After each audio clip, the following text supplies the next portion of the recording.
নমস্কাৰ মই হেমন্ত কাশ্যপ এষ্ট্ৰলাইভ অসমৰ অক্টোবৰ মাহৰ মাহেকীয়া ৰাশিফললৈ আপোনালোক সকলোকে স্বাগতম জনালো।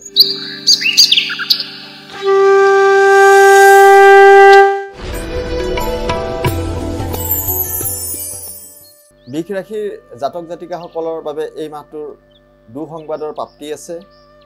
ধন সম্পদৰ ক্ষেত্ৰত যথেষ্ট ভয় আছে। ব্যয় বাহুল্য হোৱাৰ পৰা যথেষ্ট টকা পইচা খৰচা আহিব পাৰে।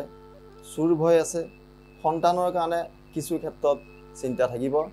ব্যৱসায়ীসকলৰ ক্ষেত্ৰত এই মাহটো আপোনালোকৰ কাৰণে যথেষ্ট শুভ ফল হ'ব। সংগীত শিল্পীৰ ক্ষেত্ৰত যথেষ্ট শুভ। নতুন আলহীৰ আগমন আহিব পাৰে।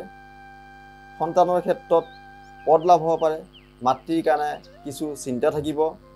ভ্ৰমণৰ সুযোগ লাভ হ'ব। এই মাহত আপোনালোকৰ এটা মিশ্ৰিত ফল প্ৰদান হ'ব। কাৰোবাৰ যদি এই মাহটোত অশুভ ফল প্ৰদান হয় তেতিয়াহ'লে দুৰ্গা নৱমী বিহিত পূজা কৰিব পাৰে। তেনে কৰিলে আপোনালোকৰ অশুভ দুখ খণ্ডন হ'ব। আৰু যদি শনিৰ দশা বা শনিৰ কিবা যদি দায় দুখ লাগি আছে তেনেহ'লে এই মাহত আপোনালোকে শ্যামা কালী পূজা কৰিব পাৰে। তেনে কৰিলে আপোনালোকৰ যি শনিৰ যি দুখ যি প্ৰকোপ সেই প্ৰকোপৰ পৰা আপোনালোকে মুক্তি পাব পাৰে। এই আছিল মাহটোৰ ৰাশিফল। এষ্ট্ৰলাইভ অসমৰ পৰা মই হেমন্ত কাশ্যপে বিদায় মাগিছোঁ। আপোনালোকৰ দিনবোৰ শুভ হওক। ধন্যবাদ।